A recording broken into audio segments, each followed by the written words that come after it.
حديث ديگری عن ابن عباس رضي الله عنهما قال لما رجع النبي صلى الله عليه وسلم من حجته قال لأم سنان الأنصارية ما منعك من الحج.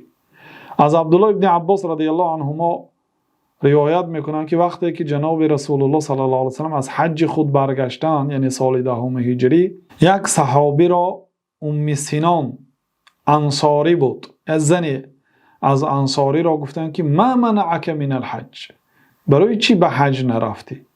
چی تو را منع کرد؟ چی باعث شد، سبب شد که حج نکردی؟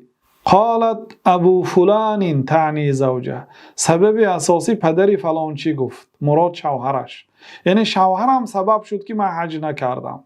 کان له ناضحان حج علی احدهم، و 2 شتر داشت، با یکی آن 2 شتر به حج رفت، والآخر یسقی ارضا لنا، دومین شتر با آن ما به زمینی که دهقانی میکنیم و منبع رزق و روزی ما همان زمین است، با آن شتر ما از چاه آب میکشیم، یعنی آن شتر از پگاهی تا بگاهی از چاه آب میکشد.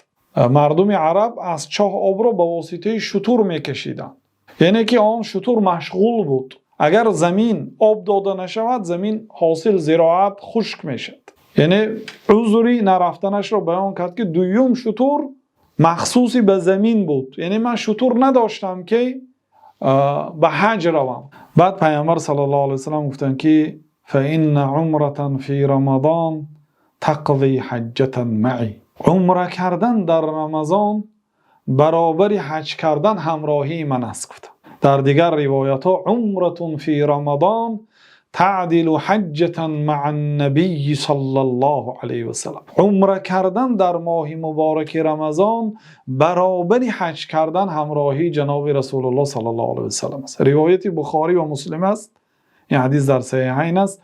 خلاصه پیامبر صلی الله علیه وسلم وقتی که دیدن که این زن از حج معذور بود، عذر داشت، گفتن که تو در رمضان عمره کن برابر حجی که همراهی من گویا حج کردی. البته این زنک همراهی پیامبر صلی الله علیه وسلم حج کردن فضیلتش از دست داد. برای چی؟ برای آنکه پیامبر صلی الله علیه وسلم تا سال آینده دیگر زندگی نکردن. این اولین و آخرین حج پیامبر صلی الله علیه وسلم بعد فرض شدن حج بود.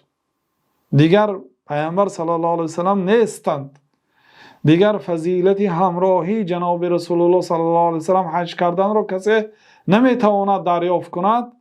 لیکن گفتند که کسی در ماه مبارک رمضان اگر عمره کند گویا که همراهی من حج کرده است، یعنی ثواب عظیم دارد. این حدیث دلالت به فضیلت عمره میکند، علل خصوص در ماه مبارک رمضان. یعنی البته در رمضان عمره کردن فرق میکند از آن عمره هایی که در غیر رمضان است.